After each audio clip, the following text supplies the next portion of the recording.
I think the potential of this technology is massive, and it's going to unlock new opportunities, but it is also going to change existing roles for sure. The New Zealand Tech Podcast, brought to you by Gorilla Technology, proactive and strategic IT. Greetings and welcome along to the New Zealand Tech Podcast. I'm your host, Paul Spain. Today, our guest is Neeharika Chowdhary, General Manager of AI and Data Products at One New Zealand. Over the past decade, she has worked across some of New Zealand's leading organisations, including One New Zealand currently, also Spark and Air New Zealand, building up expertise in data, digital products, customer experience, and a range of emerging technologies. Today, Neeharika is shaping how AI is applied at scale to create better experiences for Kiwis, for Kiwi consumers and businesses. Welcome to the show. Thank you, Neeharika. Thank you for having me. I'm great. It's great to be here. Yeah, well, thank you for coming in. Really excited to delve in and hear more from you about the role of AI within One New Zealand, also the report that we have touched on previously, the AI Trust report for 2026 that you were involved in producing for One New Zealand, and many of our listeners will have already had a look at that or heard some of the highlights of the report. So looking forward to delving into that. But first up, of course, a big thank you to our incredible show partners, including One New Zealand, also Spark, 2 Degrees, Workday, Fortinet, PwC, and Gorilla Technology. Super appreciative of their support for making the New Zealand Tech Podcast possible, and also their ongoing support right across the tech and innovation ecosystems here in New Zealand. So thanks for being part of that. But let's jump into our news discussion. Firstly, on the New Zealand front, we've heard that TradeMe has become the first New Zealand-based digital platform to sign TechNZ's online scams code, joining some of the big international players, Google, Meta, and TikTok. The code is a voluntary initiative that commits participants to about 38 actions aimed at detecting, preventing, and responding to online scams that target New Zealanders. Now, I think this is pretty encouraging to see that we've got this broad sign up, that we've got a code that all the entities can commit themselves to, and it brings some alignment between efforts going on in Australia. And it's going to help address the huge financial losses that we understand from Ministry of Business Innovation and Employment, that online financial scams are costing New Zealand as a country $265 million a year. So this is really critical to address. How do you feel about this? I agree. I think it's great to see more and more New Zealand businesses stepping in to really help New Zealanders every day. So much of our digital life is conducted via that life remote, and anything that we can do to really unlock the potential of it, but really safeguard people. When things go wrong, it's really hard to unwind those, and so the more proactive that every business can be, the better. So hats off to TradeMe. We've been on a journey with scam and fraud prevention as well, and are rolling out more and more capabilities. But I think having common industry frameworks and common standards to achieve goes a really long way in simplifying and creating digital safety for New Zealanders. And it comes back to that theme of trust again, and ensuring that everything that we do can be as trusted as possible. I think particularly there's lots of upside with AI, but there's also a shadow to AI, and one of those is the scams and threats that AI can create. So the more proactive we all are, the better it is for us. Yeah, look, I think this is quite encouraging. I've actually got on TradeMe again recently, and I haven't done a lot of buying and selling of second-hand goods in recent years. However, I had some speakers sitting at home that I was looking at and realised I don't need to still have those speakers. Let's try out TradeMe again. Let's try what's the experience like in 2026. And actually, with the recent changes they've made, if you're an individual trying to sell things, they used to have quite big fees that would take a really large bite out of anything you sold. And that fee structure, if you're not what they call in trade or someone doing a lot of trading with TradeMe, actually those things are pretty light. And the experience, surprised me in terms of just it worked well, and you didn't feel like you were giving lots of money away to TradeMe. So encouraging to see that they've signed up here with TechNZ's online scam code. One of my concerns is that it is a voluntary code, and that effectively means that those that are involved can really pick their level of commitment. And in terms of the changes that they're going to make, I haven't seen a whole lot of communications coming through saying, hey, these entities have signed up. Here are the 10 benefits that we now get because they've signed up. And I still see, for instance, in the social media world especially, I get a lot of reports and feedback from people that have been really burnt by one platform or another. Probably Meta especially would get the most attention. I had someone from a TV camera crew here in the studio fairly recently, in recent months, who was asking the common question of, do you have any tips? How do I get my account back? I'm thinking this could be a big news, or this could be a news story because it seems to keep going on, and these things have been going on for a very long time. So to a degree, I'm pleased. To a degree, I think we need to be pushing further on this front. So let's see how it plays out. Also on the New Zealand front, the New Zealand government is now backing away from the nationwide ban on cryptocurrency ATMs that was announced last year. They say they're opting instead for targeted regulation, and that the new approach balances innovation with crime prevention to allow transaction limits and other controls to go into play rather than completely prohibiting the technology outright. Now, this is interesting because I remember being interviewed about this when the news came through on Ryan Bridges' show, Herald Now. And one of the comments that I made was, well, if you're going to ban something, it'd be like if we ban, in one small aspect, if we were to ban all the ATMs in the country for cash, then you've got a whole lot of businesses that have invested in putting ATM machines around the place. And so you're going to effectively have to pay those entities back who have invested in that, unless you do it in a very slow time frame, or otherwise you risk companies fearing investing into New Zealand if we just make these sudden regulatory changes. So it was interesting to see that they've actually backed down on that somewhat and softened their approach. And of course this is about crime prevention, anti-money laundering and counter-terrorism concerns.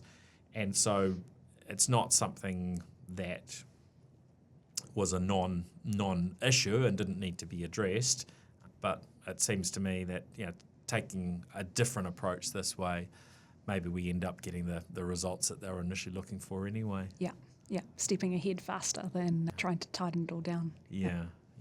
And of course, there is always that risk when it comes to the crypto world that if regulations tighten up, kind of all over the world, and we've seen it happen in China, for instance, where crypto isn't such a thing as it used to be, and that creates a position where those that are then holding crypto then end up holding something that maybe doesn't have any value anymore if you can't actually use it in most common scenarios. So it will be interesting to follow and see how this evolves. So we're in a situation now where Bitcoin and other cryptocurrencies are much lower than their peak, but we've been through that before, and then they go off to new heights. So it is a curious one to watch, and I'm curious what their requirements will be when it comes to enforcing maybe some anti-money laundering sort of rules at that ATM type level. How will that work? And I guess we'll wait and see how it plays out. Agree. It's always tricky in operations at scale.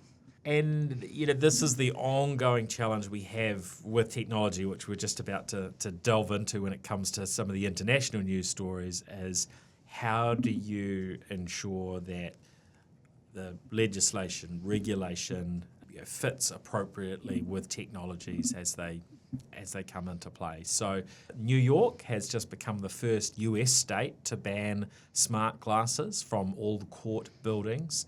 They're citing privacy and security concerns, arguing that increasingly discrete wearable cameras make it rather difficult to prevent unauthorized recording in sensitive legal environments. So effectively, putting that full blanket ban in place.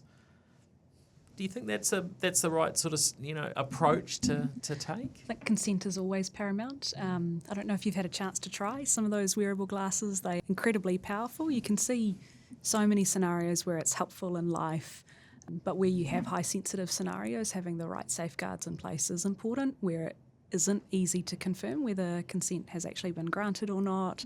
I think it's tricky in terms of setting red lines, especially when there's emerging technology, but in that scenario where you want to ensure that the parties involved have the right safeguards for the right process to be carried out, I can see the rationale behind not permitting the use of that technology in that scenario. I think smart glasses have a range of concerns, and most of them are to do with those concerns of privacy and of recording people.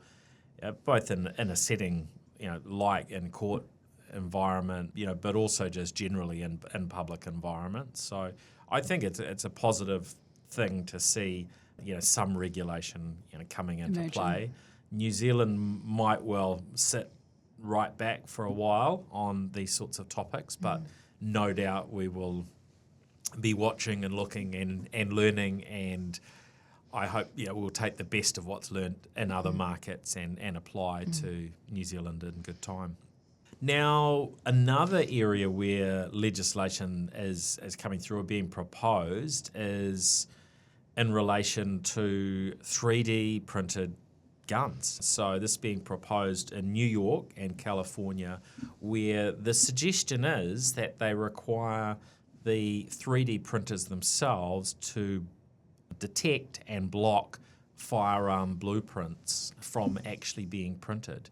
And advocates argue that the measures could curb untraceable ghost guns, which is what they tend to call these guns, because authorities have no idea that they exist because they've been generated on the spot. However, critics warn of privacy, surveillance, and of course, technical feasibility concerns, right? Can you actually get a printer to decide what it will and won't print, based on some sort of algorithm? And that side certainly fascinates me. And I even saw a parallel comparison, suggesting, well, if we do this, do we get all printers to do that? And they'll have a look at what you're printing out and decide whether that, aligns with what the state wants you to print or not in future. So it's like, that's a fascinating thought. I guess if printers got good enough and people were trying to print their own money, well, I guess that's already been done. Yeah, so it's like, how do you balance these things and actually make them work well? When I saw that, I actually couldn't believe that was a use case that was being imagined for 3D printing. Of all of the potential with that technology, I was chatting with someone else a couple of weeks ago about it would be great to have 3D printed shoes. So that's about as far as we got. But then you can get the perfect fit. Exactly. Yeah. But DIY firearms is not something that excites me particularly. I think the more safeguards, the better. But you're right. What's the right line? Where we have licensed issuance of firearms, I think it makes sense that that's followed. Yeah, they were citing the case of a 3D printed silencer, at least, or maybe it was a weapon and the silencer in high profile assassination of the United Healthcare CEO Brian Thompson in New York, which that was late 2024. Jeepers. And so we are seeing this technology being used and being able to facilitate, in this case, a murder. So it's not just about hypothetical use Scenario. However, how you balance these things when it comes to regulation and what happens when a tube that you're printing out, help you with some plumbing or something at home, and the print says, oh, that could be the barrel of a gun, because these things tend to get printed in pieces and parts. That may not be really as easy to land. And of course, as we've seen with many other things where regulation goes in place, often it's able to be ignored or bypassed in one way or another. So. But important problems worth solving. Yeah. Well, certainly. Well, I'm not sure that we can solve all of humanity's problems. As probably that's the flip side. I think we have to put the effort. But yeah, can you solve everything? No. Yeah. This is the balance that we always delve into with technology of how do we maximize those uplifts from the technology, how do we minimize those downsides, but in a lot of cases without being able to completely eliminate them.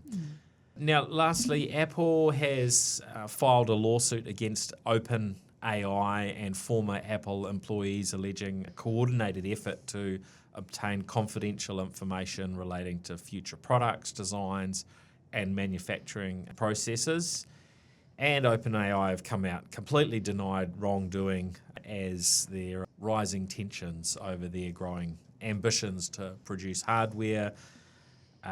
You can understand from OpenAI's perspective, they're heavily constrained on, for instance, an Apple device, and if they were wanting to be super deeply integrated into every aspect of a device, you would imagine Apple might be looking for some form of payment, as they tend to do with app stores and so on. However, on the flip side, if you've got staff leaving Apple and taking intellectual property with them, which is really, I think, what they're pointing to with former Apple executive Tang Tan, who is now the OpenAI hardware chief, and they're certainly alleging that as they've been interviewing other potential hires, that they've been asking Apple employees to disclose information about future products with code names on them, and to potentially even see future hardware. So I can see how that would be quite problematic for Apple. Yeah, and IP is IP. It's billions of investment going into future innovation, so respecting IP is paramount. Yeah. Yes. So I think this one is fascinating, and I mean we've seen it across so many of the biggest tech companies where they have got into these sorts of fights and lawsuits, and it does seem, especially around Silicon Valley, to be reasonably common that folks wandering off with incredibly Fluid valuable talent. IP, as you talk about, right? Like it could be worth billions of dollars. That said, it's not unique to the tech sector, and we've probably all come across and heard of data being transferred between one organisation and another within New Zealand in varying contexts over the years. So often we're just seeing kind of the new version of what's happened for probably forever, right? Now, on to 1NZ. Really keen to get an update on what's happening in the 1NZ world. We have also, in the last few days, had the big news that Nick Judd is stepping into the Chief Executive role, previously Chief Financial Officer, and Jason Paris is exiting the business. So tell us about that. What do you see that sort of changing from a perspective of the team at 1NZ and for customers and the market? Yeah, really big news. Jason is an icon of the industry. He really is. He shared his news with the entire organisation a couple of weeks ago at our National Sales and Service Conference. And really, the seamless transition was announced by our board chair, Philippa Harford, who announced that Nick Judd will be the incoming CEO. So from one icon to another icon in the making. In terms of what it means for our organisation, Nick has been at the helm of shaping strategy for the organisation, and he's been in there shaping the future with JP. So I think we'll see a lot of the great stuff that you see today for customers, but also for the organisation's priorities. So continuing to be creating a better connected New Zealand, continuing to fuel the possibilities with AI, but dialing up those aspects that he will naturally find most important to dial up as he takes the reins. He's got phenomenal breadth across One New Zealand, but also from prior roles too. So we're really excited and bittersweet. Jason's amazing. Nick is also amazing. So we're really fortunate to have such strong leaders at the helm. Yeah.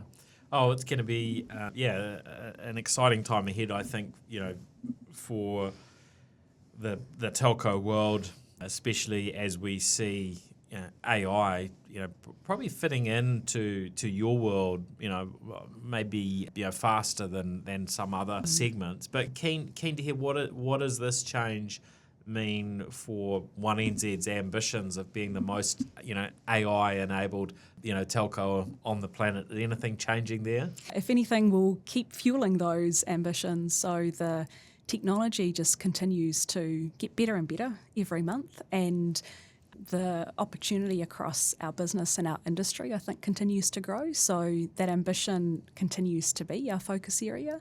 If I think about how we really unlock it, to date we've really focused on ensuring that everyone across the organisation gets access to AI capabilities safely, that they understand the full potential. We will continue to put that on gas. And then in parallel, we've been building out business and technical foundations to scale AI across our customer experiences, agent experiences, and employee experiences. So we'll continue to double down on that. And probably the biggest thing that we'll dial up even more is ensuring that the value that's created, it's really captured for both customers and the organisation. So really starting to dial up a lot of the value realisation. But the pillars that we've had in place, those will continue over the next couple of years for sure. Yep. Now, the world of AI is something that impacts everybody, and I think for our listeners, it's something everyone's at a slightly different place in terms of how they're able to leverage and utilise AI depending on their environment, their role, and so on. What would you say excites you most around what's been achieved to date? Because this is not completely new now. But it keeps changing, so there's always new overwhelming things to take on board. But in terms of those things that you can look on and say, oh, we've got this thing knocked off, or we've got it at a level where it's being super helpful. It's hard to pick one, but I think when I look across the business, the ability for AI to turbocharge product innovation, engineering, end to end, and get better innovation in the hands of our customers is massively thrilling. So to take an idea and get it into the hands of customers in the past might have taken quarters, and we can now get that down to weeks, and it's getting sharper and sharper. And so the more we can crack the backbone of those processes, the more customer-centric we can be, and we're really seeing that turn up across teams. What that also means is we're seeing a lot more cross-skilling across teams that we've never seen before. So you have amazing engineers that are leaning into understanding the the world of design, understanding what it means for FinOps and how you can really make the right commercial choices, and vice versa, seeing designers better understand the world of an engineer so that you have these teams that actually can crack problems faster than ever before. So I think really doubling down on AI for product and engineering it's a huge opportunity space at the moment, and we think it'll be even bigger. I'm also really excited. This isn't easy for lots of different reasons, but really excited about the potential for AI and customer experience and what that means for ensuring our customers get the help that they need on their time, not just on our time, 24/7, personalised. A lot of foundational building blocks to bring that to life. But yeah, really seeing AI for customer experience is a big unlock.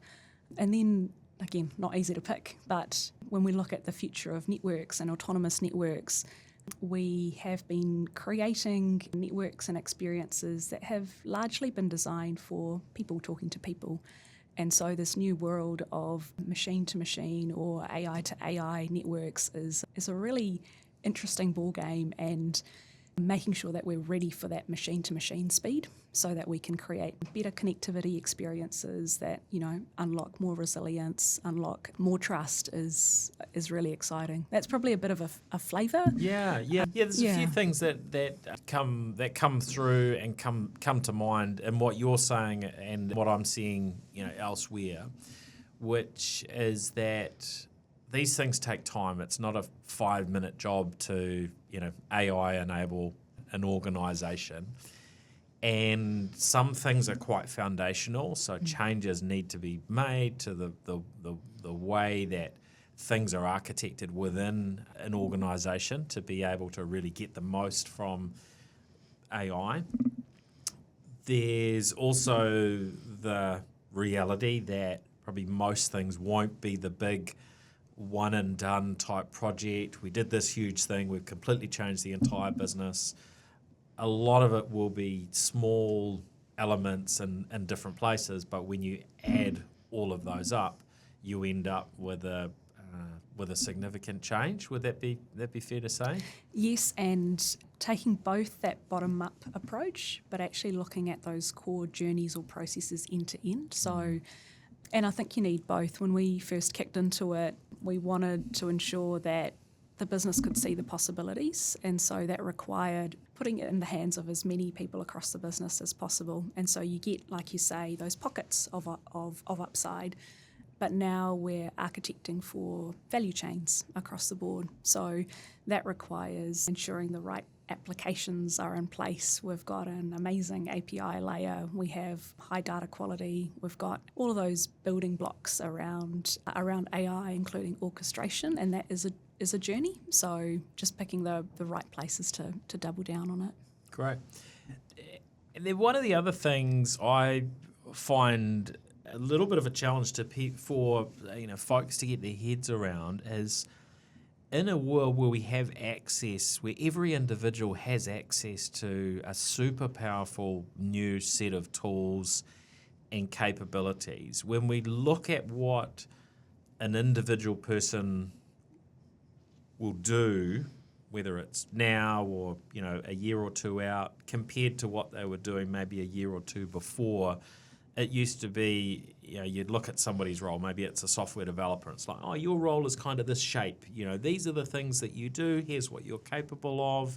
Oh, you need some testing, well, yeah, we've got a QA tester that will do all of that stuff. Yes, of course, you've got to deal with all these other people to do certain sorts of things. And now there's this degree in which folks are able to take on some areas that might not have been particularly interesting to them, might not have been an area of strength or focus, but actually with some AI enablement, they might decide, well, actually, let's create a really amazing project plan for this thing that I'm dreaming of, and AI will really help them to visualize and to understand that project from a broader perspective from what they would have been looking at as their piece in the past. And of course, this goes off in all sorts of different areas. And yeah, you talked about looking at design and so on. One of the things that I've been involved in with my team is taking some of the elements that have come through from a reasonably recent branding project that has happened within our business over the last couple of years, and looking at, well, how do you leverage AI so you get that sort of consistency in all of the communications and the content that gets put together, rather than what can quite easily become a little bit of a mishmash when folks are quickly throwing things together, and they end off in all sorts of results, shall we say. So it's quite fascinating, but I haven't kind of really got my head around, well, what will that actually look like when we're a few years in from now, and how does that actually change the overall picture from a work perspective? Can we generally keep the same number of people and achieve a lot more and do more business? Well, I think that's going to vary from field to field, isn't it? What that whole shape looks like. Yep. Do you spend much time thinking about that side of things, and have you jumped to any conclusions yet? Yeah, definitely. So when AI can 10x different tasks, different skills, there are real choices about the skill sets that matter most right now versus in 5 or 10 years. And I definitely can't look that far out, but we've got enough signals now to go, there are new skills that matter most. There are skills that are existing, like critical thinking, being able to really deeply problem solve, your specialist domain IP that you would have in, say, networks or other domains. Those will always really matter. But when you have knowledge work that really can be democratised and supercharged in ways that aren't possible before, we really are asking, how do we ensure that across our organisation people are able to step into those future pathways and to really unpack, when we say being AI first, human where it matters, we're really clear on creating those journeys for our people. I can't remember who said it, but they shared back in, I think, 1950, they were looking at the types and shape of roles that existed back then, comparing it to now, and about 65% of the roles that exist today didn't exist back then. And so I think the potential of this technology is massive, and it's going to unlock new opportunities, but it is also going to change existing roles for sure. Yeah, and I think it's that disruption that creates some concerns for folks, right? As well, what does this mean? What am I going to be doing in 10 years? However, my general feeling is that as a country, as organisations, as individuals, we should be able to navigate this in a way we lean into doing things that are good for people, that we should be able to navigate it pretty well. But that doesn't mean that there's no risks and there's no pain and discomfort, because I think change can be painful and uncomfortable along the journey. It was interesting chatting with Alan Rickard, who's the founder and chief executive at Atomic Tessellator, on the podcast, and one of the comments that he made as a startup doing some super innovative things. He was on the show a couple of weeks ago, that they're able to move fast and do more than other companies that are much bigger, because they've launched and they've got established during this era of AI, and they're really able to use that, and they don't have to be this huge company with billions of dollars worth of funding, or even hundreds of millions of dollars worth of funding to be able to achieve amazing things.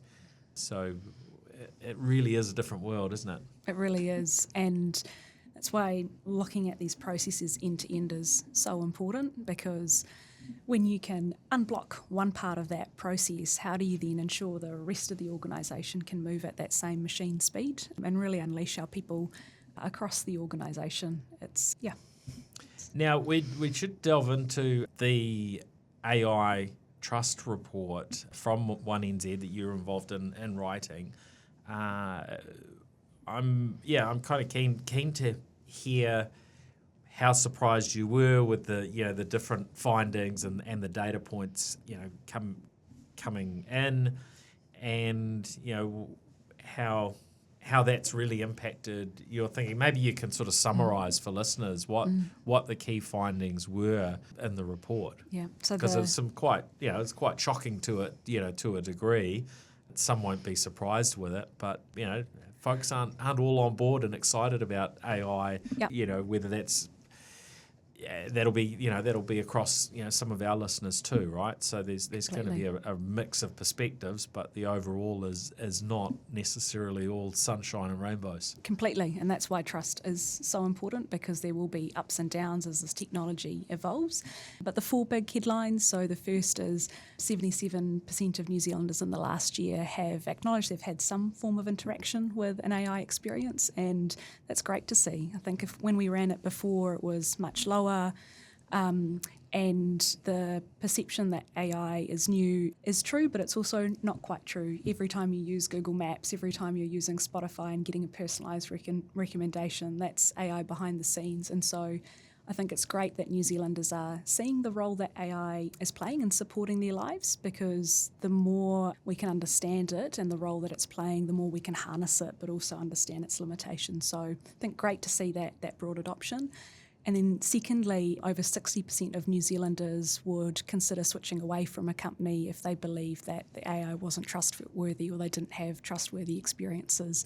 And that's probably the biggest shift from last year, where last year a lot of New Zealanders were trying to understand what was possible, to now having very clear perspectives on the level of trust that they expect from organisations. So trust has really shifted to being a significant differentiator. It is a must-have, but to be on the forefront of trust is integral to ensuring that you've got that customer loyalty and you really are thinking about the right steps for the organisation. And third, this definitely wasn't surprising to me, but data protection is paramount for New Zealanders, and ensuring that in all of these experiences we're really looking after customer data first and foremost was highlighted again. There was also some interesting insights around the AI adopters really at the leading edge in New Zealand, and it's great to see that growing, because the more we can really unlock this technology, the better, but also that significant parts of New Zealand do need more help with unlocking this technology. Yeah, now I was pleased to see One NZ coming out with this report last year and this year, and to me it was an indicator that there was recognition early on within the organisation that trust is the big challenge, and if organisations are going to make significant leverage and adoption of AI, that we actually really have to get our heads around how to deliver trustworthy results and get those really good outcomes. Because if I guess all of us have seen things go wrong with AI, right? We've all seen things go wrong with technology in general, and we could probably all imagine kind of varying bad cases or worst case sort of scenarios when it comes to the technology. We've seen things maybe mishandled in the future that isn't necessarily even directly technology, where something's new and organisations have decided, let's outsource that to another part of the world, without having necessarily worked out how to make that actually really good for the customers. It might be more cost effective, but it hasn't been worked through. Now I think most organisations that have a mix of people inside and outside the country now have probably figured most of those challenges out, so we get much smoother experiences, and certain things you'll get folks that really know your area and can help you, whether that's local folks or international folks. But there's probably all these sort of things that are stuck in people's minds about hallucinations, about poor customer experiences, around data privacy issues that that they've come across in the media. So it's how do we actually address and ensure we don't have those issues, and that we get that that really best future. And this is a lot of what you're having to think about, I guess, at 1NZ. Day in, day out. Yeah, and so the approach that we're taking, first of all, any application of AI has to be responsible. So the privacy and responsible AI team have created a trust trail. So all of our solutions are run through this trust trail, which immediately at first pass identifies, is this actually an appropriate use of AI, or what are those edge scenarios or risks that we have to be really concerted about managing? And then in addition to that, the lens that we continually take when we're creating any AI experience, whether it's for customer use or operational internal use, is looking at the desirability, viability and feasibility. So just because it's AI doesn't mean it's always the right solution. Sometimes great automation or application upgrades go a really, really long way, but being able to really clearly articulate, why is this desirable for a user? What is it that the customer or user is experiencing and is a true pain point that AI is going to resolve, whether that's time back, whether that's reliability, whether that's certainty of getting a response, being really clear on the desirability of the solution, and it has to pass muster on that. Then secondly, and this is probably where AI does differ from technology in the past, every time you're interacting with a cloud-based AI solution, the meter's running, and so being really clear on how will it create the right value for the business. So what are the ins and outs, and is it worth it and material enough to really focus on? Because otherwise we don't want shiny tech for the sake of shiny tech. And then finally, in terms of feasibility and the operations of it, is there a path to scale it? Is there an easy way to understand when things are going wrong and why are they going wrong? So that observability and the ability to inspect in near real time, those are all really important capabilities that we weave into the design of these solutions. There are also, we had quite a few conversations right at the outset when AI went from being a set of tools and technologies harnessed by a small group of individuals in the organisation to everyone in the organisation. And those conversations included, well, what are the green zones versus what are the, actually that requires authorisation. And so being really clear on those zones up front meant, we're never going to impact your network continuity. That is just not an outcome that is tenable. From a customer experience perspective, again, the goal is to ensure the customer has a great experience. So if you're in a conversation and you're having multiple turns and you're not getting that resolution, that customer is left worse off, not better off. And so ensure in the design of it that you really are considering those handoffs and minimising it. So those are some of the examples, but the frame that we're using is it responsible and trustworthy? Is it desirable, viable, feasible? And we're definitely going to adapt it as we go. We're thinking a lot about when we say AI first human, where it matters, what does that look like across the organisation, and really unpacking that as much as possible. What does that ultimately look like? You talked about everybody having access to the tools. Tell us a little bit about the technologies and so on that you operate within 1NZ. Yeah. And what's the sort of level of capability that your people get access to? Yeah. So across the organisation, everyone has access to either ChatGPT or Microsoft Copilot for your day-to-day tasks. And then we have different platforms for different use cases across the organisation. So in our networks domain, there is a heavy partnership with our network vendors, so in particular with Nokia and Ericsson, with really unlocking the possibilities in those platforms. We have AWS Agent Core for use cases that require orchestration across several different business domains, and we've got Salesforce Agentforce for our customer engagement use cases, as well as Amazon Connect and a lot of the generative capabilities within Amazon Connect. We've then got other platforms that have native AI capabilities within them, so we're really looking at agentic analytics within Snowflake, and across our different applications there's features within ServiceNow that we're toggling on to really understand how can we make complex resolution simpler. And I guess that's the other really exciting thing, is even from a year ago, almost every platform is now making it easier to unlock AI capabilities where the work is done. And so we're trying to unlock as much of that in the right way possible.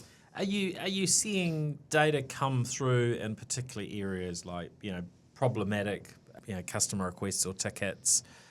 Are you seeing, we've actually, we've made a significant difference in an area in terms of bringing down the time that it takes to solve those? Or are there particular examples where, you can think of that are like, wow, this is where we've made a difference and we're putting, smiles on customers' faces a little bit quicker and so on? Yeah, a few key areas jump to mind. So the first is we've had, unfortunately, several severe weather events across New Zealand in the last year or so, more so than I think any of us would hope. And what would happen in the past is our network engineers would need to understand what's happening across several systems to really understand which cell sites are most impacted, what are all of the alarms that are the most important versus less important. And in the past, that could take 30 minutes to an hour. That's come right down to a couple of minutes, and being able to run root cause analysis across most of the network in a handful of minutes so that our networks teams can really prioritise which areas need the most support and ensure that they get those generators to the right sites. So that's been really helpful to see. Not great that we've had to use it so much, but in those moments that really matter for customers, when your connectivity needs to be up, empowering our network engineers and seeing that time to resolution improve has been great. We're also seeing across customer service over 60% of resolution within our app from the use of agentic AI. So being able to ask questions about what's going on with my service, how can I get more help? There's more work to do in extending that to be able to take the full set of actions, but that's available to over 1 million users. And in the past, we've had to rely on really fixed, brittle, rule-based chatbots, and to have far more flexible, personalised capability is great from a customer experience perspective. So how does that actually play out from the traditional kind of earlier bots were a lot more, deterministic, right? You might go in and you've got a few choices, and even when you call up and you're trying to explain your problem, it's trying to put them into a very small list of buckets, and that doesn't always work with these systems. And now we're in a more deterministic world where it's not necessarily so clear whether it's left or right, because it could actually be one of 100 different directions. How complicated has that been to put together, and what are the challenges that you've managed to solve along the way, and maybe some challenges you haven't managed to solve yet? Yeah, it's been fascinating over the last 18 months or so. In the past, you would need to be really prescriptive in a prompt or a set of instructions to get that level of repeatability in a result where that consistency matters. So what is the customer's bill? What are the things that they're eligible for? And we've seen a lot of the architectures change in the last 18 months or so. So to have agents that can then access the right tools that are completely standardised, so you're not having to nudge it left, right and centre because it will just call the right thing at the right time. That's become far easier. It's not a click of a button and it'll happen tomorrow, because you still need to have all the right tools and the right toolkit for it to be able to act on. But the architecture has certainly evolved where we're getting the best of those generative capabilities, where if you're having an interaction and in order to resolve that interaction, you need to unpack what's going on. So the reasoning and planning capabilities of agentic AI come to the fore. But then in order to complete the interaction with an action or a task, it can then call on those deterministic actions with tools that can be set up in lots of ways. So it's great to see, I guess, tried and tested methods like having APIs that you can then call on with MCP, but then also blended with these amazing probabilistic tools. Yeah, it's definitely not smooth sailing because every platform's different, and the amount of change that can happen in experience is significant. So just from releasing new content or having your knowledge change or you're upgrading a model, but actually when you upgrade the model, it behaves completely differently. So we're spending a lot more time in testing. So testing right at the as left. one AI model comes through, that can cause significant disruption Completely. to a workflow. Yeah, completely. They behave differently, and so the functions that or the reasoning process that one model would take versus another can be quite different. And so, yeah, just investing a lot more in automated testing is Are important. you able to share an example of something where the new model came through and you looked at how it was kind of playing out Yeah. and it Yeah. wasn't what you were hoping for? Yeah, so we went with a less powerful model when we were first initially building our AI concierge. It was performing well, but we wanted to really uplift the resolution rate. So we upgraded it. In the upgrade, we were testing, like really reteaming it to figure out where it's going to break, and we tested it in one particular language, and it went a bit haywire. So the cheaper model was fine in that language, but you upgrade it and it just, it Got wasn't too smart. got too sassy, and we really had to relook at the instructions that were put around it. We wanted the performance uplift, but the original guardrails needed to be upgraded as the model changed. Mm-hmm. So that was surprising. And I think with AI solutions, it's just that continuous testing is so important. Yeah, it really is. Now, I'm picking that you would be monitoring your customer satisfaction scores pretty closely.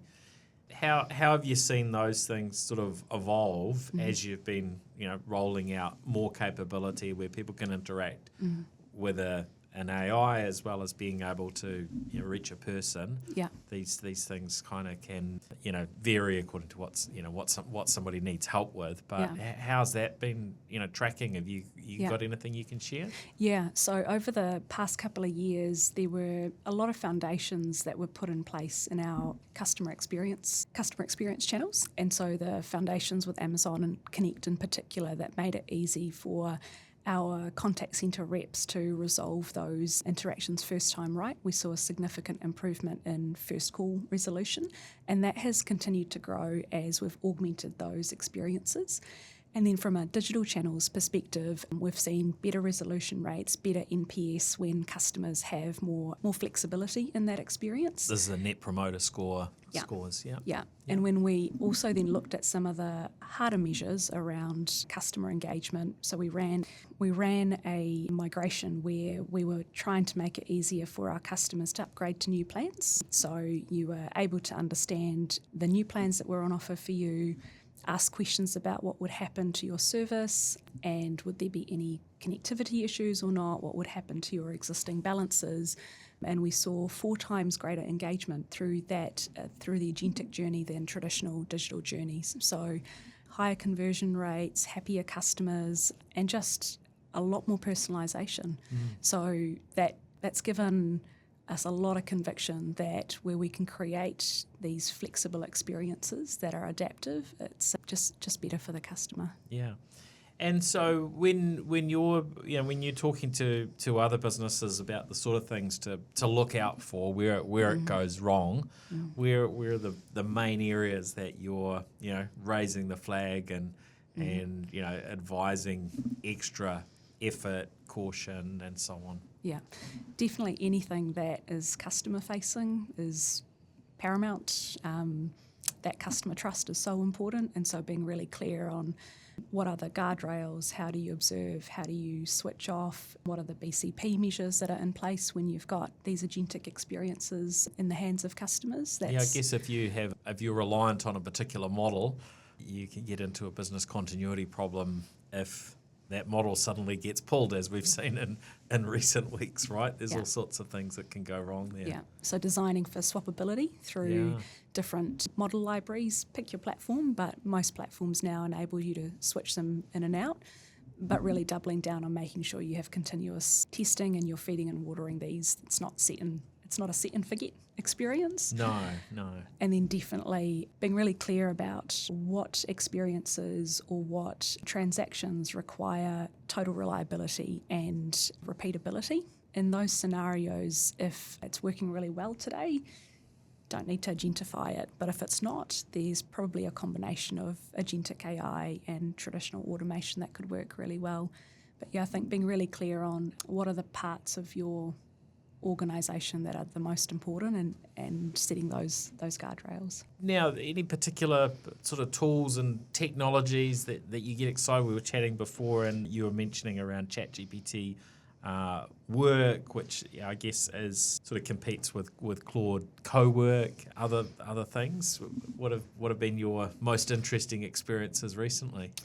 Yeah, I think, and gosh, the innovation across platforms is massive. So whether it's ChatGPT work or Claude co-work, these platforms that make it easy for anyone to bring the ideas to life, it's amazing. I think I mentioned I was trying to switch off over this last long weekend and I just couldn't, because once you jump in and you really start pushing what's possible, it's difficult to stop your imagination. And when you look at ChatGPT or Claude or any of the generative platforms that are in the hands of New Zealanders today, that's in all of our pockets. And it's a couple of sentences away from being unlocked to bring those ideas to life. My mum's a teacher and she often tells me about lesson planning and how it'd be great to have lesson planning simplified and standardised, and so she can spend more time with her students one-on-one. So what were we doing in the weekend? We were just building away at a little lesson planning app. Yeah. There's just so many rich ideas across everyone's lives that I think these platforms can bring to life at least. You know, probably needs more help to get to production, but to actually say this is what I wish I had, that's exciting. And I mean, it's interesting here what you say around losing your long weekend, without giving away too much about my weekend. But we were going to go away, we didn't go away. So in the end, I went down and spent probably more time than I should have with AI on Friday and Saturday at least. Which is as fun as you say. You can really get creative and achieve some things very very quickly. But a part of that can create a bit of a challenge within an organisation when everybody can be creating things left, right and centre.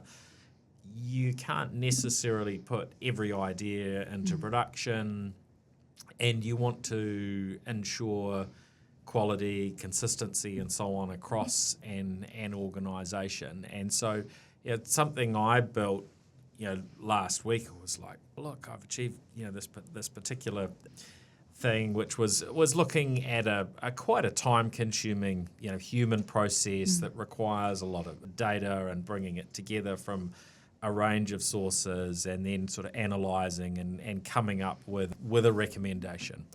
Now, that was quite quick to build a proof of concept that you could present in a browser, but actually to incorporate that as something that's locked in, a standard part of the organisation that can be used by anyone that needs that functionality, or possibly even exposed to customers to have some sort of access to. That's a whole different ball game, isn't it? Yes, it definitely is. And so having common platforms that people across the organisation can use for their personal productivity. So pick your flavour of whichever platform. Then, at least from a personal productivity point of view, people can be unleashed.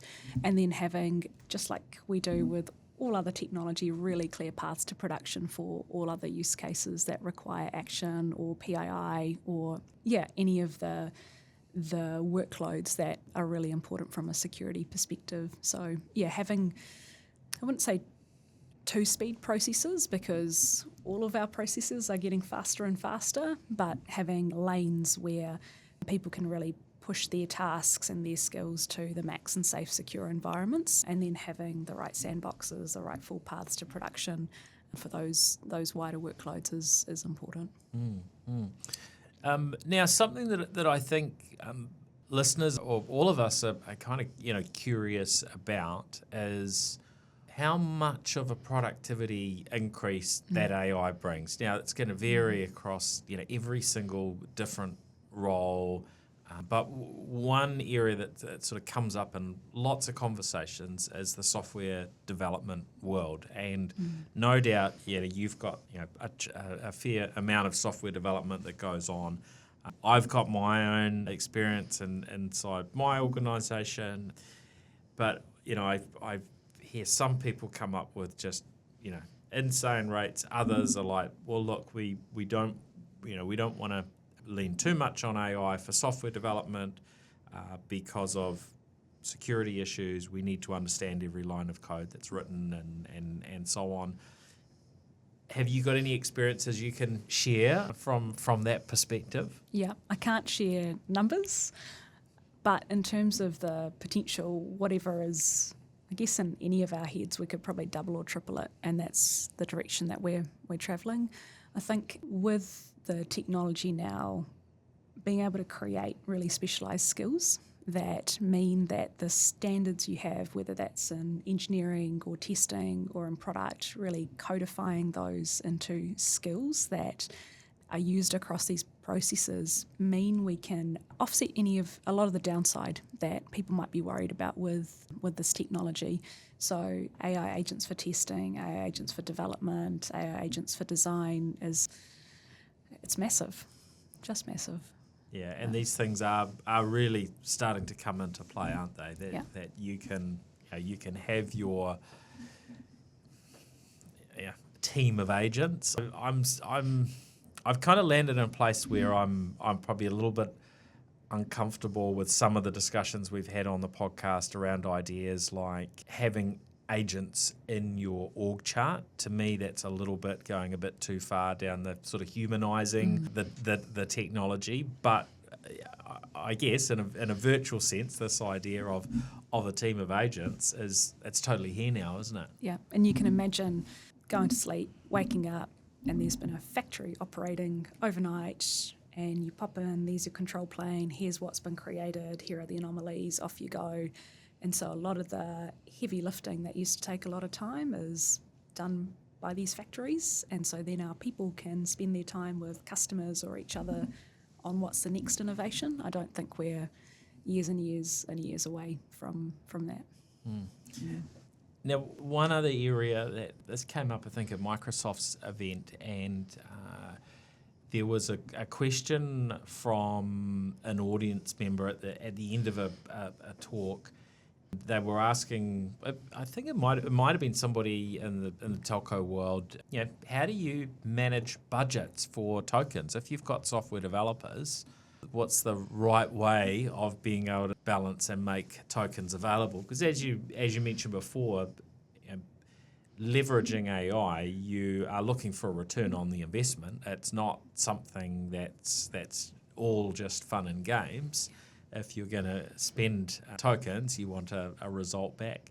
Have you landed on a particular approach that seems to work well in terms of how you make tokens available? Yeah, so there's a lot of work that our finance team in partnership with our CIO have been carrying out. So FinOps and tokenomics being at the heart of a lot of engineering practices now. So Yes. a couple of key things. The first is visibility. So really making it easy for not just engineering leads, but the engineers themselves to understand what is happening with their usage of AI. Creating common workbenches that optimise performance as well as cost. So being really clear on those workbenches that everyone should use. And tracking that value to token cost equation. So I think now more than ever, really understanding quality, really understanding what are you manufacturing and sort of the throughput of that manufacturing, whatever it might be. Because if it's high quality and it's higher throughput, you might have incremental cost here, but actually it's unlocked so much more value for the organisation. So having a lot of those measures in place at the outset. Yeah. We're still figuring out a lot of different questions along the way, but that trade-off of value and token is really important. Yeah. Well, there's a lot more I'm sure we could dive into. We're kind of out of time, Neeharika. So I wonder if there's anything else that you would like to mention before we finish up. Thank you for having me. It's so great to see the excitement for and focus on trust. I think that's going to continue to be more and more paramount. The only other thing I'd share is I know sometimes AI, often it cannot feel perfect. And so even if it's not perfect on day one, just everyone giving it a go in a month's time, in a couple of months again, because whatever we see right now is only the worst it will ever be. And so that energy to make the most of this technology, I think, would be great to see as much of across New Zealand. Yeah. Now, if folks are wanting to find the AI Trust report, that's up on the 1NZ website, isn't it? So that's very easy to Google for or to find. And the other thing from 1NZ is you've got a section on AI transparency within the business, haven't you? Yeah. Could you just touch on that briefly? Because I think folks will be interested to have a look at that too. Yes, so when you jump online to look for the Trust report, it's part of our Trust Hub. So it has the links to the reports, but it also outlines how we're using AI across the organisation, both internally but also for customers. And so it provides an overview of how we're using it and the benefits from it. Yeah, I think that's fantastic, and it really sets a great example for New Zealand organisations to think about how we can engender trust and being transparent is a really key part of that. So well done, that's great. Thanks. Awesome. Well, thank you so much for joining the show. And of course, a big thank you to everyone for listening in. And to our incredible show partners, PwC, Fortinet, Workday, 1NZ, 2 Degrees, Spark and Gorilla Technology. That's us for this episode, and we will be back again with another episode next week. See ya. Thanks, Paul. The New Zealand Tech Podcast, brought to you by Gorilla Technology, proactive and strategic IT.